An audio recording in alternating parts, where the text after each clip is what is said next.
Oui, c'est une grosse déception parce que c'est surtout la façon dont on prend le but, quoi. On a le sentiment quand même de faire un match assez solide, même si j'attendais un peu plus de mes joueurs sur le plan offensif. Mais dans l'ensemble, on a très bien défendu.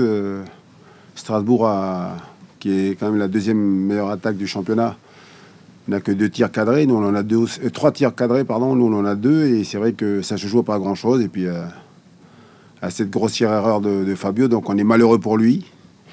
Mais c'est vrai de perdre de cette façon, c'est rageant. Rageant. C'est une défaite d'autant plus embêtante dans ce championnat très serré. Vous aviez vous aussi un peu dans l'ombre, mais quelque part la possibilité d'aller tâter un petit peu ce tableau.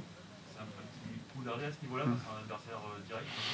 Non, non, mais il n'y a pas de coup d'arrêt parce que donc c'est un coup d'arrêt quand vous enchaînez une série. Là, aujourd'hui, on était sur une victoire, un nul. Donc voilà, mais surtout ce qui est embêtant, c'est de perdre de cette façon. Après, la déception aussi de ma part, c'est que je pense que Strasbourg avait plus envie, avait plus faim donc de cette victoire. Et nous, on a bien défendu, on a été solide, on a joué, mais on n'a pas été assez tranchant quoi, dans nos phases offensives, dans les situations où on a pu récupérer des ballons, dans les phases de transition, les phases donc d'attaque et dans les couloirs, il y avait des coups à jouer.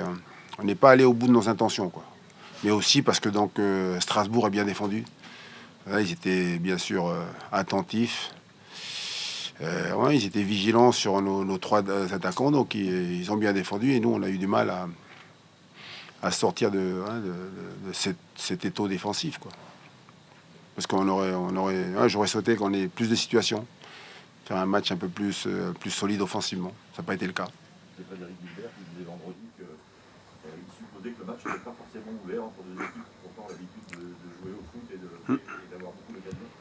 Est-ce que tu as le sentiment que finalement les deux se craignaient et que vous avez essentiellement, vu comme eux, pensé d'abord à bien défendre avant de commencer à attaquer? Mais c'est surtout vrai pour eux parce que le dernier match, ils ont pris 4 buts. Donc j'ai entendu un peu les propos, lu un peu les propos donc, de Gilbert qui disait on a une revanche à prendre quoi, sur le dernier match où défensivement il y avait donc eu des largesses, hein, pour ne pas dire plus.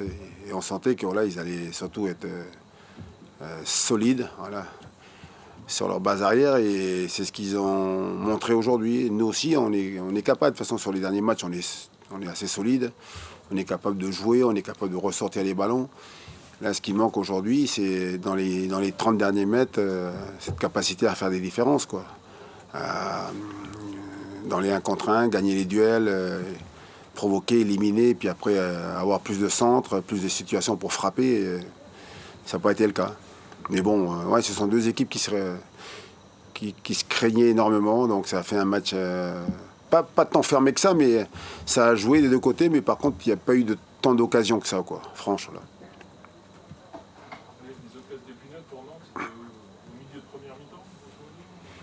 Oui, mais vous avez la frappe de Blas, vous avez donc sur ouais, là, il y a une frappe aussi de Samuel, hein, Moutoussamy. On a quelques situations, mais ça va pas au bout, quoi. Voilà. Mais comme Strasbourg, hein, vous savez, ils ont 3 tirs cadrés. Hein. Donc c'est dangereux, mais c'est pas des face à face avec le gardien, c'est pas des grosses occasions. Je crois en première mi-temps, Persic, c'est vrai que c'est une belle frappe, mais elle passe à côté. Mais oui, c'est pas des occasions tranchantes, quoi. Finalement, c'est le genre de match auquel tu t'attendais. Voilà. Oui, je m'attendais à un match où les défenses allaient prendre le dessus sur les attaques. Hein. Pas facile. Et puis finalement, souvent, ça se joue sur des détails. Et là, ben c'est nous qui. C'est une situation où il n'y a pas de danger, quoi. Il peut faire le contrôle, il peut partir avec le ballon. Et là, il rate son dégagement. Et derrière, il y a Dimitri qui fait le contrôle, ajuste sa frappe. Et quand on connaît la qualité donc, du joueur devant le but, c'est souvent cadré et souvent ça fait mouche. Tu disais que Strasbourg a peut-être un peu plus envie, un peu plus faim. Est-ce que le fait que la Méno soit à nouveau pleine, c'est un élément qu'il faut prendre en compte aussi? Ah, c'est pas un élément qu'il faut prendre en compte, c'est même un gros plus. à chaque fois où l'équipe a été un peu en difficulté, un peu en dedans, ça a poussé. Fin de première mi-temps, début de deuxième mi-temps, et puis en fin de match, là, pour aller chercher cette victoire. Et puis après, même quand nous, on a lancé toutes nos forces, là, et puis on s'est réorganisé pour jouer en 4-4-2, et puis avoir donc plus de joueurs offensifs, le public a été là pour pousser et aider son équipe à garder ce résultat, quoi. Ah, c'est indéniable qu'ici, le deuxième homme, il fait bien son travail, quoi. Ce qui t'embête le plus, c'est peut-être d'avoir les filets, finalement, une équipe qui est un concurrent direct au passant ou... Non, ce qui m'embête, c'est de perdre. Après, c'est pas aujourd'hui que ça compte, c'est à la fin de saison. Hein. Toujours le classement. Il faut se souvenir, ici, on était à 12 points, je crois, et à l'arrivée, on a failli être au même niveau que Strasbourg en fin de saison, quoi. Ce sont des étapes, et cette étape-là, on n'a pas su la franchir.